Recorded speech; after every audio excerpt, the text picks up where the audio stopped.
këtyre temave me shumë rëndësi për krejt komunat, jemi duke folë për shumicën e komunave që kanë prioritete në këtë aspekt. Unë, komuna Kaçaniku tash momentalisht është ndër komunat më të vogla në Kosovë, mëse 40% të shtetorët të komunës së Kaçanikut janë në asistencë sesione, dhe në bazë të asaj që unë dua ta menaxhoj komuna Kaçanikut do të menaxhohet si mini kanton i shtetit tonë të Lame Gjak.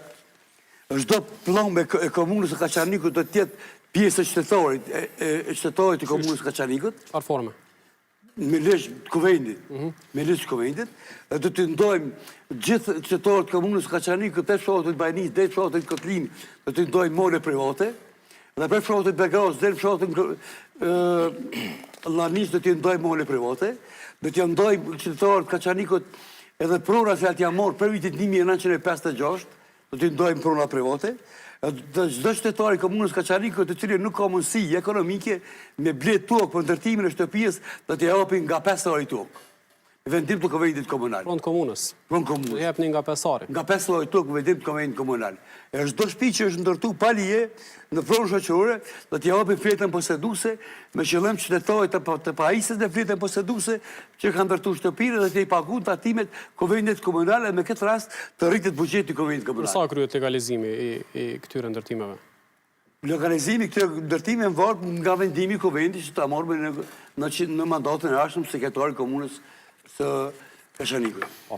Ishi pashtu, këto çështje të urbanizmit përfshirë edhe artë zonale edhe PZHK-n. Po, sa i përkat planit zhvillimor komunal, jemi kon të hendikepum prej janarit të vitit të 2023, me 12 të parin në janar të vitit 2023 janë ndërzuar për shërtim PZHK-ja dhe VSM-ja që i paraprin PZHK-s.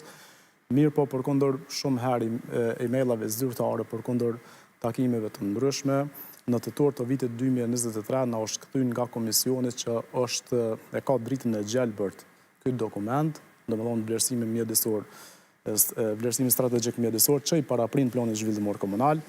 Mirë po prej tetorit të 2023-s, imagjinoni 17 muaj ka met për një nënshkrim të sekretarit në ministrinë, cilën është kompetente, dhe pas 17 muajve na kanë kthy VSM-n e mandej 33 muaj zhvanu plani zhvillimor komunal.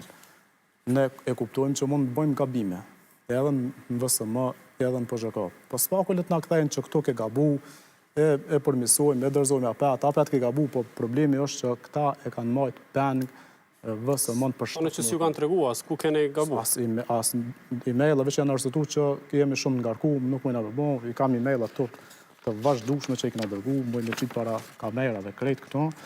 E tani e kena morë tek në me 11 shtator masi kemi dalë në zgjedhje në kanë dhënë planin zhvillimor komunal, në kanë kthy për shqyrtim që tash prat ky një muaj në shqyrtim publik me qytetarë. A kryhet në mandatin e ardhshëm? Po, patjetër.